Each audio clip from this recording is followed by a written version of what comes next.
It's time for Real Talk with Brian and Dan, the weekly talk radio show dedicated to discussing important real estate topics, plus insight into the local community. With a combined experience of over 50 years as local real estate brokers from the East Side Real Estate team at Keller Williams Realty Bellevue. Here's your hosts, Brian Levitt and Dan Edwards. Well, good afternoon and welcome to Real Talk. This is Dan Edwards.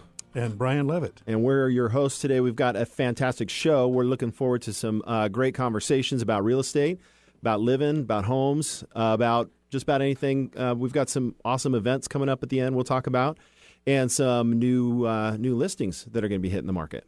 So as we get started, as every show, our first segment is kind of getting a little deeper in the weeds a little bit, getting right to the real estate talk. So Brian, last week we talked about contingencies of the sale of a home. This week we're going to talk about an inspection contingency. So for the audience, share with us, what is exactly an inspection contingency? Inspection contingency is part of the agreement that a purchase would be conditioned on the buyer's approval of an inspection. And we've got a special guest with us today, Wade Pennington, who's been my inspector of choice for probably, the last 20 years? Wade, how long have we been working together? Yeah, it's been about 20. Yeah. Yeah. So we're going to have a nice segment with Wade coming up. But the real reason that I am such a strong advocate for inspections is it protects both the buyer and the seller. I think people typically think it's a buyer thing, and it is. But the seller also has an obligation to disclose known defects or defects they should reasonably have known about. So an inspection, in fact, protects both parties. So, what's your take on inspection? Yeah, like you said, I think it's really super important that as how many of us bought cars, right? Did we test drive the car before it was done? And I have a great mechanic here in town who will actually inspect the car. So a home inspection is just that foundation to gable. And really, as you look at it contractually, there's a little process, right? So it does start with getting a full inspection, which we'll talk about later, but then there's a whole nother rounds of negotiations there. So from a buyer's standpoint, it's actually in Washington State, right? Brian, correct me if I'm wrong, but in Washington State, it's basically a free peek, right? Right, exactly right. So you get a free peek. You can hire a professional inspector, and it can also go into a possibility of an additional inspection time period. On our contracts there, that means we're looking at adding additional inspection days if there's something that the inspector comes up with that needs additional eyeballs, because the inspections are visual inspections mostly. Correct, non-invasive. They're not opening up walls, although I'll tell you the technology today is pretty amazing. When we get into the conversation with Wade, I'd like him to share some of that technology that can actually see inside of some of the walls to look for latent defects. Now, I have us here live on Facebook right now for this segment. So if anybody out there watching us live can hear this, and because we're trying new technology, and has a question related to either a buyer or a seller on a home inspection, go ahead and send it to us.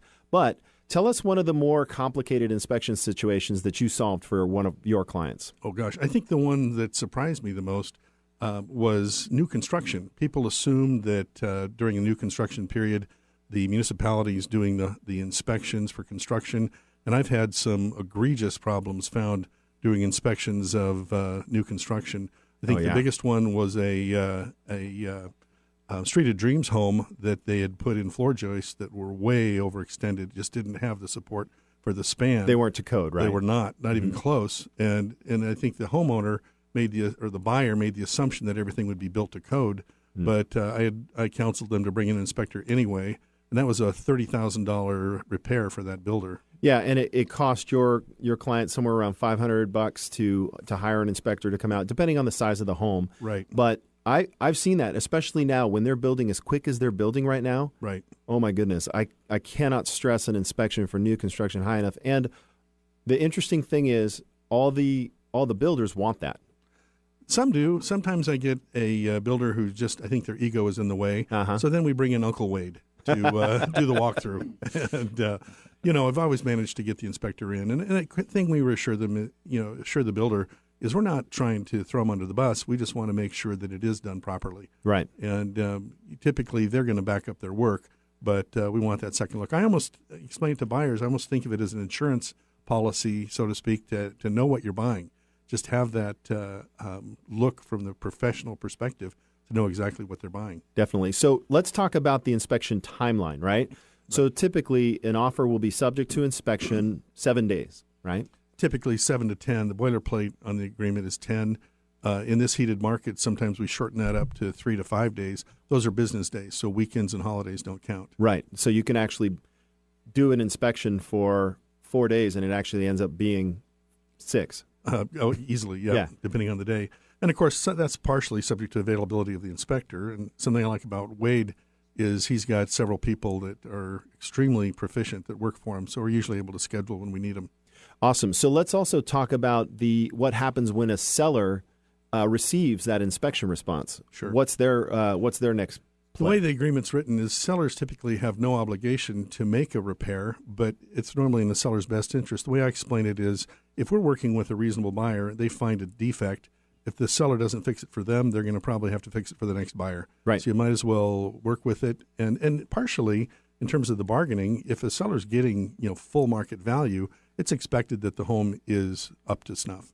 And if they're selling it as an as is or a bargain, that's different. That's negotiable. I mean, it's always negotiable. But the point is sometimes I have sellers who say, "Hey, I'm not going to spend the money." Well, then you're going to have to deal with this with the next buyer if this buyer. Okay, so let me play devil's advocate there. Sure. It's a hot market for sellers. Right. So who cares? Next guy will just have to deal with it, right? If you find someone that will deal with it, it all equates into value. Value. Right. So one of the things we're going to talk about today is pre-inspections. I just had one where we found a couple of significant items, and right up front we disclosed these to the buyer. And the reason we chose the offer we did is that buyer agreed to accept it and do the repairs themselves, which played into the cost that the seller would have spent to do the repairs. So it upped the net gain for that seller. All right. So for the benefit of the listeners out there, the way Washington State Northwest Multiple Forms work for an inspection is there's a 7-day inspection or 3 or 5 or 10, whatever it is, negotiable. Then the seller gets the opportunity, if the buyer sends a response over that is, okay, I want these repairs done, or it's passed. So it's one of those two things.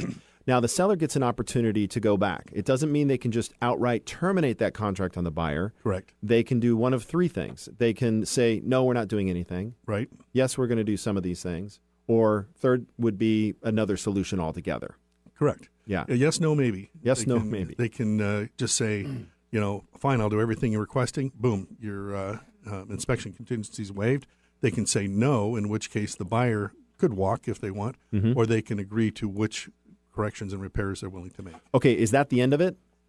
So when a seller comes back and says, here's what we're doing, is that the end of it? Well, it's up to the buyer. If they put the ball back in the buyer's court, the buyer can decide if they want to accept that or if they want to make a counterproposal. I think the thing to remember is the inspection timelines do not repeat. I think sometimes a common mistake I see brokers make is they think that you can just negotiate till you reach a solution.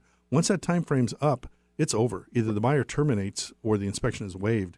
So that's something that Dan and I are very carefully watching for our clients to make sure there's no missed timelines. Yeah, so just to kind of be clear, is you go buyer's response, seller's response, buyer's response. You can go buyer, seller, but it all has to remain in that total timeline as written on the contract. Agreed. Yeah. Exactly Cool. Right.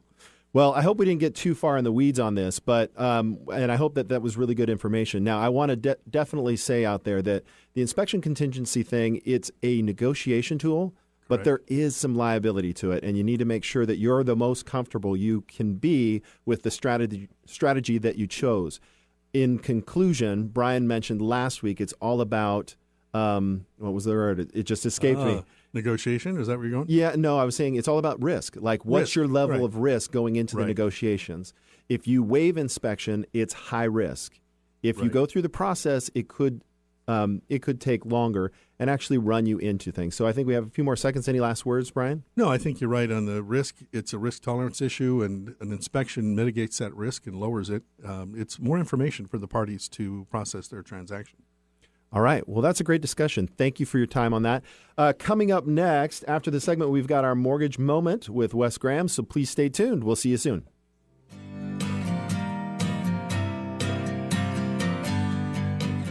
Not sure if now is the right time to sell? Worried you missed the market? The Eastside Real Estate Team specializes in helping homeowners maximize their equity when selling. With our proven premier listing service, our clients have sold their homes for more money in less time than the competition. We know you have many choices when working with a real estate agent, but with the Eastside Real Estate Team, you get a team of highly qualified, experienced agents. From staging to deciding if your property is market ready for top dollar. If you're considering selling, call the Eastside Real Estate Team at 425-200-4093 or check out our website at the eastsiderealestateteam.com, a subsidiary of Keller Williams Realty in Bellevue.